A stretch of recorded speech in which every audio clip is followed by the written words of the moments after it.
तो क्या बोलते पब्लिक, 2025 शुरू हुआ तो क्या देखा। जनवरी में हमने महाकुंभ देखा,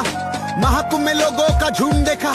झुंड में भगदड़ में मरे हुए लोगों की लाशों से जलता हवन कुंभ देखा। रोहित शर्मा के हाथों में कप देखा, मई में बारिश टपाटप देखा, नेता को करते घपा घप देखा, पति को काटा सपा सब देखा, तिलक से लेके तलाक देखा, तेलंगाना जंगल में रात देखा, 270 लोगों को कफन में लिपटा मिला, एयर इंडिया का प्लेन हाथ देखा, मनाली में गिरी बेबी डॉल देखा, केदारनाथ हेलीकॉप्टर फॉल देखा, टेम्बा को ग्राउंड में टॉल देखा, उसके हाथ में स्टंप और बॉल देखा,